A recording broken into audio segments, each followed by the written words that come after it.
Chapter 7, Lesson 48 is going to be on solving logarithmic equations. One of the main reasons why we do logarithms is to be able to solve particular equations. So we're going to go through the basics of solving today, and then in Lesson 49, we'll get into a little more detail of why it's important to use. All right, so anytime you're given an equation, whether it's exponential or logarithmic, if you don't know how to solve it or you get stuck in a particular spot, one of the tricks that you can do is switch it into the other form. So if you have an exponential equation you don't know what to do with, you can change it to logarithmic, or if you have, like in this case, a logarithmic equation, you can take this thing and change it into exponential and try to solve it. So there's really nothing you can do here with this x. So what I did was I took and changed that into exponential form. So 3 to the 4th equals your argument of 2x plus 15. And then from here, this is pretty easy solving. 3 to the 4th is 81. Subtract the 15 to both sides, divide by 2, and you get your answer of 33.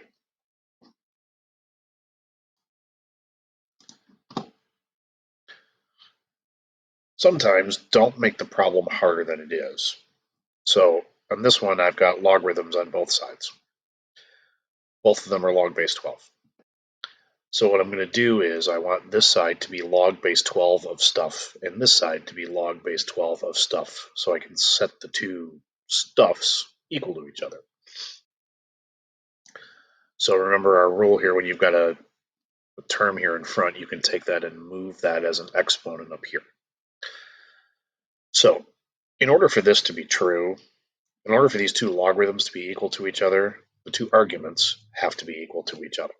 So that would mean x squared would have to equal 81 for these two things to be true.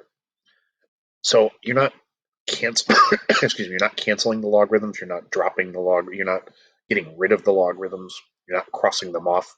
You're just stating the fact that for these things to be true, x squared would have to equal 81 as well. So that's what I did. I said x squared equal 81. You solve that. When you take the square root, you do need to make that both plus and minus 9. So on the surface, it would look like there's going to be two answers, both negative 9 and positive 9. Well, if you remember back from when we originally talked about logarithms, this argument cannot be negative. So if I plug negative 9 into there, it doesn't work. So that gives you a negative argument, which would be considered an extraneous solution, meaning the solution doesn't work. So in this case, we're only going to get one answer, and that would be x is equal to 9. That doesn't mean because the negative didn't work here that a negative 9 answer wouldn't work in a different problem. So don't assume, number one, that negative answers never work, because if this would have been x plus 10, let's say, and you would have gotten negative 9 would work in that. So when you are doing the square root, do make sure that you do both the positive and the negative version of that, and then see if they work or not. All right, now we're going to use some of the properties that we talked about back in section 46, I believe that was.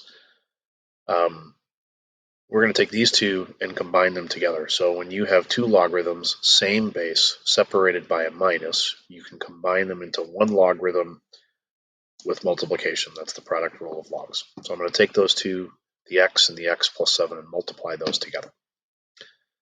Then I'm going to do what I did in the first problem, is I don't really know what to do with this outside of multiply the x into the parentheses. So I'm going to switch this to exponential form. So 2 to the 3rd equals the x times x plus 7, which when I do multiply those together, I would get this. I'm going to take the 2 to the 3rd, make that 8, subtract it to the other side, and then factor. Okay, so when I set each one of those equal to 0, I'd get 8 and negative 1. If I plug negative 1 into this parenthesis right here, it gives me an extraneous solution because that'd be a negative argument. Plug in 8, I'm okay there, and I'm okay there. So therefore 8 would be the answer, not negative 1.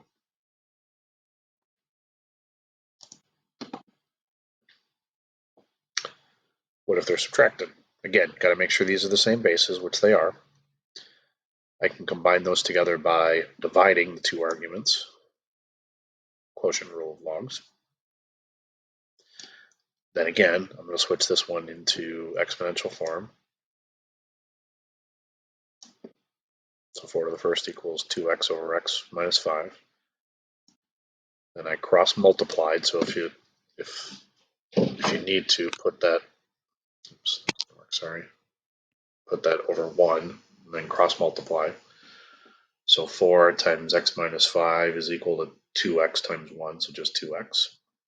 Distribute in the 5 and solve. Okay, and 10 would work here, so therefore 10 is the solution. No extraneous solution on this one.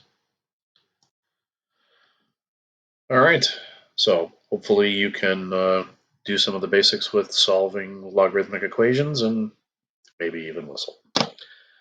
All right, that's lesson 48. Let me know if you have any questions.